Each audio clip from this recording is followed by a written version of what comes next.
इतनी भयंकर गर्मी के बाद बारिश की छोटी छोटी बूंदें बेचैन मन को आश्वस्ति सी दे रही थी।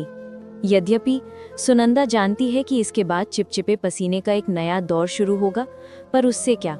जब बादलों और सौंधी हवा से भरी ये पल मन को सुकून दे रहे हैं, तो उसका आनंद क्यों नहीं उठा लिया जाए। तो क्या यही सिर्फ आज में जीने की आदत ने सुनंदा को कुछ यूं छला है कि समय लेत की तरह उंगलियों के बीच से निकल गया। वो लाड़ दुलार भरा बचपन, स्कूल कॉलेज के अलमस्त दिन और बहुत कुछ बनने के वे ढेर सारे सपने। इंजीनियरिंग करके नासा में नौकरी भी करनी थी, भरतनाट्यम का पूर्ण प्रशिक्षण भी लेना था, छुट्टी में ड्रेस डिज़ाइन भी सीखनी थी और जाने कितने रोमांचक स्पोर्ट्स भी सीखने थे। मानो सामने एक असीमित आकाश हो और उसको मुट्ठी में बंद कर लेने की क्षमता भी। पर ऐसा क्यों हुआ धूमकेतु की तरह उतर अश्विन सर ने अचानक उसकी दुनिया ही बदल दी। बहुत कम दिनों के लिए कॉलेज में आए थे वो। शायद मैथ्स के सर ने किसी मजबूरी में लंबी छुट्टी ली थी और कॉलेज ने अश्विन सर को अस्थायी तौर पर बुला लिया था। सुनंदा ने उनको देखा तो देखती ही रह गई थी। बिल्कुल फिल्मी हीरो जैसा ऊंचा कद, चौड़ा सीना और स्टाइलिश रहन सहन। पता ही नहीं चला कब उसका मन उनके घुंघराले बालों के पेंचों में उलझ गया। उसकी आंखों में अपने प्रति उभरे आकर्षण को पढ़ने में अश्विन सर ने कोई गलती नहीं की थी। बीच बीच में वो उसकी तरफ देखकर मुस्कुरा देते तो वो धन्य हो जाती।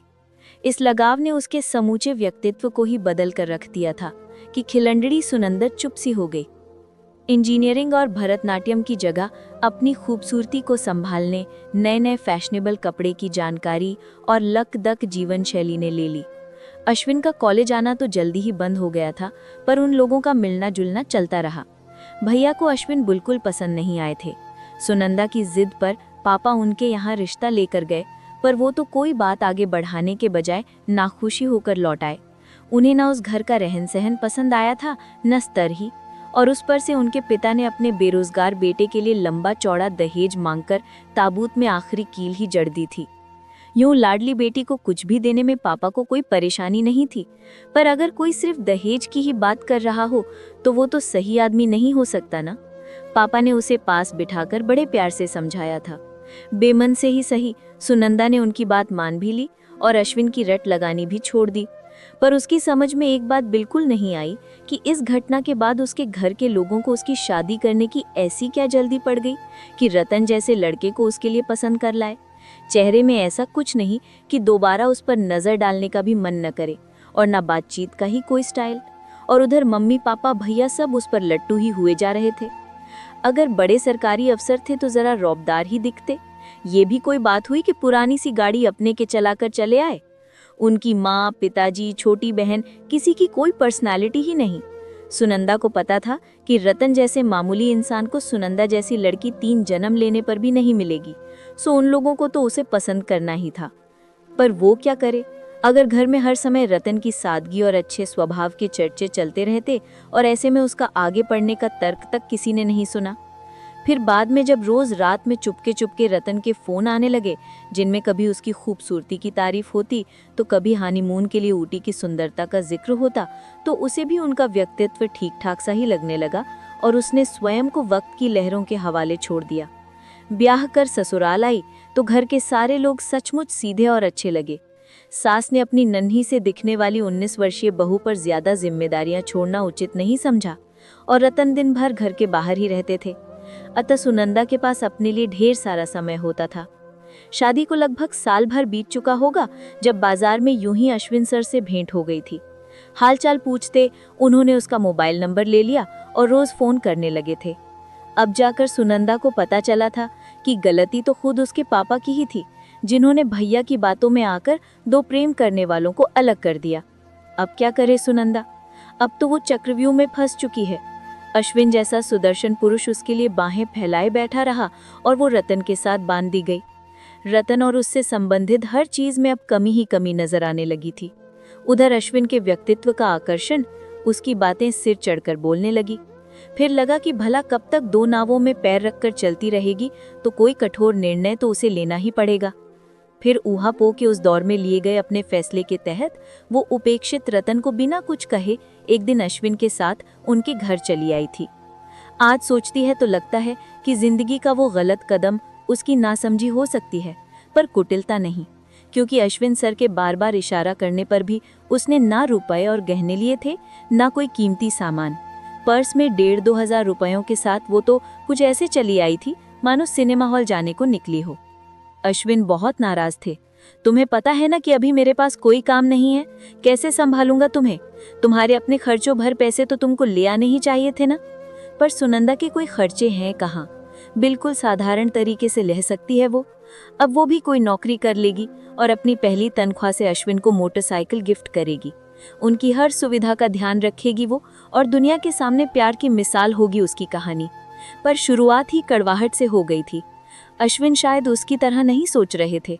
उन्होंने तो मानो धड़ाम से उसे हकीकत की धरातल पर लापटका कि फोन पर इतना लाड़ प्यार दिखाते उसके बिना जिंदा न रह पाने का दावा करने वाले अश्विन तो अब उससे सीधे मुंह बात भी करने के मूड में नहीं थे।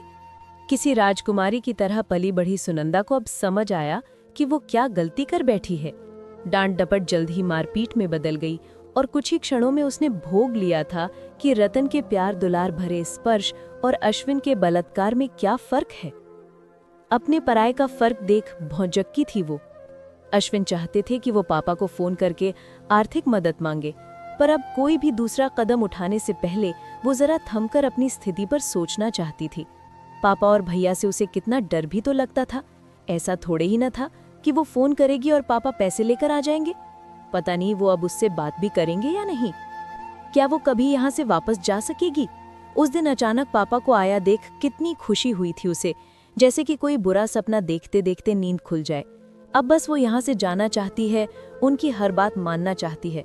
पर अश्विन ने उसे कमरे में बंद कर अपने नए बिजनेस के लिए 10 लाख रुपए मांगने के लिए धमकाना शुरू कर दिया था। कुछ नहीं हुआ था फिर। पापा की नजरों में छिपी वो नफरत, वो परायापन, उनके कठोर हाथों का वो थप्पड़ जिसके निशान गालों पर 3 दिन तक बने रहे थे, और टूटे विश्वास की वे किरचें कि पापा उससे सारे संबंध तोड़कर लौट गए थे और साथ ले गए उसका सारा बचपना। समझ गई थी वो कि सब कुछ समाप्त हो चुका है। वो पूरी दुनिया में अकेली हो चुकी है। वस्तुस्थिति को स्वीकार कर लिया। अश्विन की वासना पूर्ति और उनकी माँ की नौकरानी, जो जैसे नचाता नाचने लगी।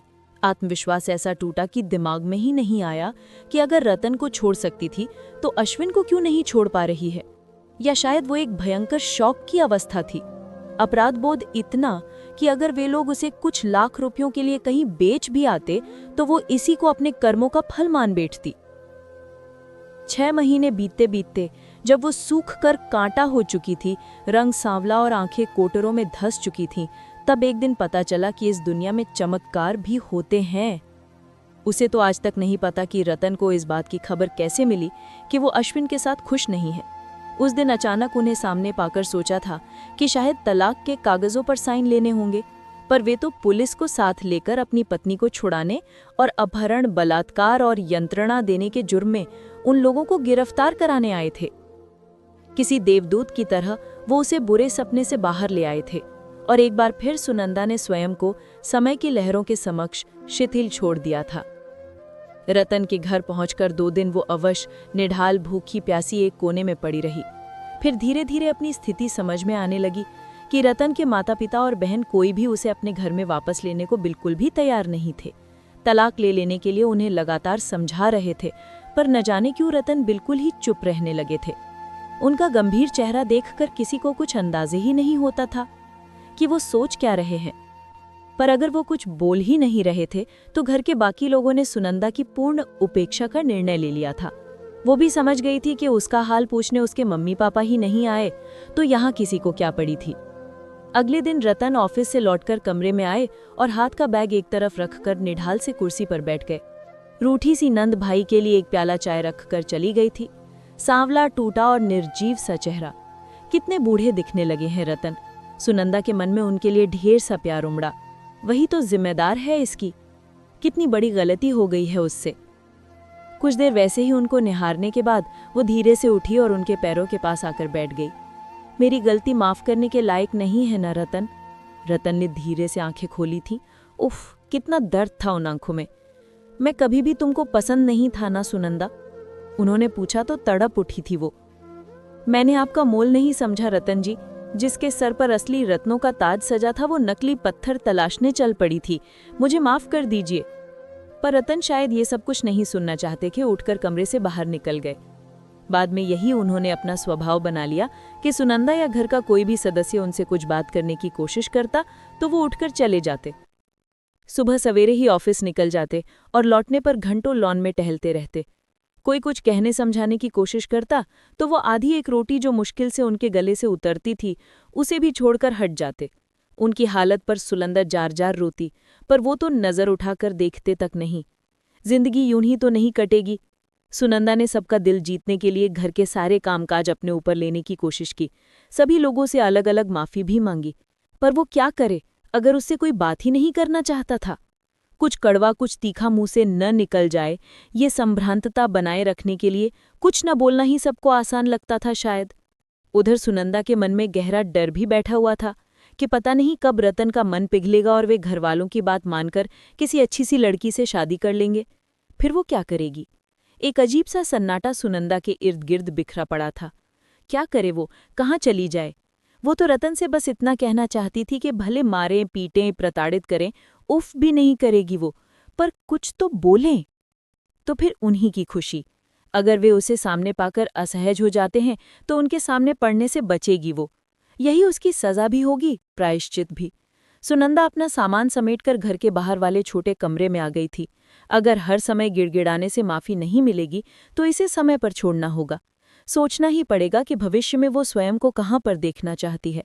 अगर दीनता की प्रतिमूर्ति नहीं बनना है तो अपने अंदर वो शक्ति संचित करनी होगी कि लोग उसकी इज्जत करने को मजबूर हो जाएं। जीवन को एक नई दिशा देना है तो अपने पैरों पर खड़े होना पहली जरूरत थी। घर के पास स्थित एक छोटे से स्कूल में कुछ घंटों की नौकरी का इंतजाम कर सुनंदा ने कॉलेज में एडमिशन भी ले लिया।